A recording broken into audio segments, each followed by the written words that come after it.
जय श्री राधे गोविंद। श्री हरिवंश। हमारी प्रियाजों हम सब पर अपने कृपा दृष्टि सदैव बनाए रखे।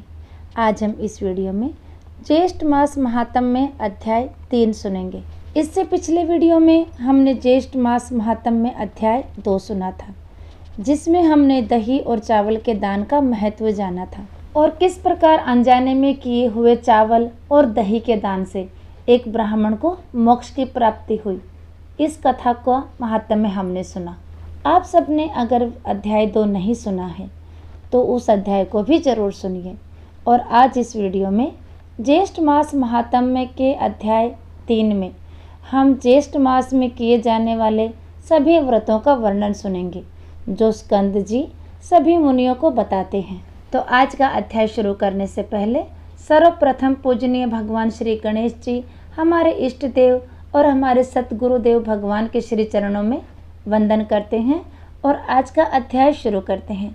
आप सब इस अध्याय को पूर्ण श्रद्धा भाव और प्रेम भाव से जरूर सुनिए। स्कंद जी कहने लगे कि हे मुनियों, सब पापों का नाश करने वाला ज्येष्ठ मास के दिनों का महात्म्य और संपूर्ण जलदान का महात्म्य कहता हूँ। आप ध्यानपूर्वक सुनो।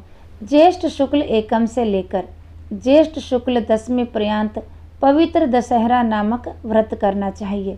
प्रतिदिन गंगा जल के पवित्र जल में स्नान करना चाहिए। समस्त तीर्थों के अभाव में जो भी जल मिले वह भी गंगा जल के समान ही कहा गया है। इन 10 दिनों में जो स्नान करता है वह 100 जन्मों के इकट्ठे किए हुए 10 प्रकार के पापों से मुक्ति पा जाता है। इसमें कुछ भी अन्याय नहीं है। इन दिनों में अनेक प्रकार के दानों को देना चाहिए। इन 10 विध पापों में 5 महापाप और 5 लघु पाप हैं। इन दिनों में दिए गए सभी दान अक्षय हो जाते हैं। हे ब्राह्मणों, ज्येष्ठ मास शुक्ल पक्ष की द्वितीया के दिन अपराह्न अर्थात दोपहर के समय में प्रसिद्ध समान नामक कल्प प्रारंभ हुआ। उस द्वितीया के दिन समान नामक कल्प में स्नान, दान, श्राद्ध तथा ब्राह्मण भोजन कर्म को भगवान विष्णु के निमित्त जो भक्ति भाव और श्रद्धा भाव से करते हैं उनको कोटि गुना अधिक फल प्राप्त होता है।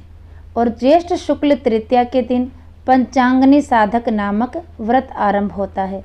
पंचांगनी साधक व्रत को पूरे मास करने से मनुष्य समस्त पापों से छूट जाता है और तेज में सूर्य के समान हो जाता है। इसमें कोई संदेह नहीं है। इस तृतीया के दिन विशेष तैयार रंभा व्रत करना चाहिए। सधवा और विधवा सभी स्त्रियां इस व्रत को सौभाग्य वृद्धि के लिए करती हैं। हे ब्राह्मण श्रेष्ठ, इस तृतीया को वामन कल्प का प्रारंभ हुआ था। अतः तृतीया के दिन दही और चावल का दान करने से भगवान वामन संतुष्ट होते हैं।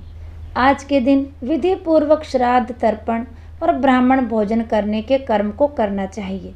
1 मास तक ब्राह्मणों को दही का भोजन कराना चाहिए। शुक्ल पक्ष की चतुर्थी के दिन कपिल ऋषि के पवित्र आश्रम में कुंड से 4 भुजाधारी भगवान विनायक प्रकट हुए। इसलिए चतुर्थी के दिन भोजन ना करें और सब लोग गणेश जी का महोत्सव मनाएं। पंचमी के दिन घी में पके हुए मालपुए आदि से ब्राह्मणों को भोजन कराना चाहिए। पहले इसी शुक्ल चतुर्थी के दिन सती उमा प्रकट हुई थी, इसलिए स्त्रियां इसी चतुर्थी को सौभाग्य वृद्धि के लिए माँ उमा का विविध उपचारों से पूजन करें तथा गीत नाच आदि उत्सव करें। और अगर संतान की इच्छा हो तो शुक्ल षष्ठी के दिन स्त्रियां जल, वस्त्र, पुष्प, सुगंधित वस्तु और हवन आदि के द्वारा उमा पार्वती जी का पूजन करें। ज्येष्ठ शुक्ल सप्तमी के दिन ज्येष्ठा नक्षत्र के अंत में जो माँ उमा का पूजन नहीं करता है उनके यहाँ ज्येष्ठा अर्थात दरिद्रता का वास होता है। इसमें संशय नहीं है। इसलिए दरिद्रता से भयभीत मनुष्यों को सप्तमी के दिन माँ उमा का पूजन करना चाहिए और दशमी के दिन विभव विस्तार के अनुसार गंगा जी का पूजन करना चाहिए, जिस कारण लोक पावनी गंगा दशमी के दिन स्वर्ग से धरती पर अवतीर्ण हुई थी। अतः दशमी, 11, 12 इन तीनों दिनों से एकादशी का व्रत साध्य कहा है। एकादशी का व्रत साध्य कहा गया है। एकादशी का व्रत समस्त पापों का नाश करने वाला है। इसका व्रत निर्जल उपवास करने से सिद्ध होता है। त्रयोदशी से लेकर पूर्णमासी तक 3 दिन का जो उत्तम व्रत कहा गया है, यह व्रत सावित्री नाम से प्रसिद्ध स्त्रियों को सौभाग्य देने वाला है। उन दिनों में वट वृक्ष के मूल भाग में जल सिंचन करें और वट वृक्ष के समीप ब्रह्मा, यमराज, सत्यव्रत और सावित्री का पूजन करें। इस तरह निद्रा आहार का त्याग करके 3 दिन तक व्रत करें। इसी प्रकार कृष्ण पक्ष में भी 3 दिन का व्रत करके पड़वा के दिन पारण करें। यह नित्य व्रत है। स्त्रियां इस व्रत को सदैव करें। यह व्रत 1 वर्ष तक करने से सिद्ध होता है। ज्येष्ठ मास के पूर्णमासी ज्येष्ठ नक्षत्र से युक्त हो तो यह कोटि शतपर से भी श्रेष्ठ है। उस ज्येष्ठ पूर्णमासी के दिन मनुष्य अनेक दानों को दें। मैं उन दानों को संक्षेप में कहता हूँ। हे तपोधन, ज्येष्ठ पूर्णमासी के दिन कूर्मकल्प आरंभ हुआ था, इसलिए उस दिन स्नान, दान, तर्पण और ब्राह्मण भोजन जो पितरों के उद्देश्य से करते हैं वे परम पद को प्राप्त होते हैं।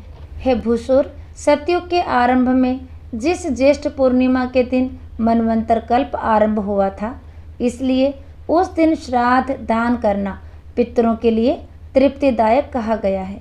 इस प्रकार देवताओं से पूजित इस ज्येष्ठ मास में बहुत से व्रत कहे गए हैं। इति श्री ज्येष्ठ मास महात्म्य में ज्येष्ठ मास व्रत वर्णन 3 अध्याय संपूर्ण। इसके आगे का वृत्तांत हम अध्याय 4 में सुनेंगे। आप वो अध्याय भी जरूर सुनिए। तो आज का वीडियो यहीं तक, फिर मिलेंगे अगले वीडियो में। तब तक के लिए सभी को प्रेम भरी राधे राधे।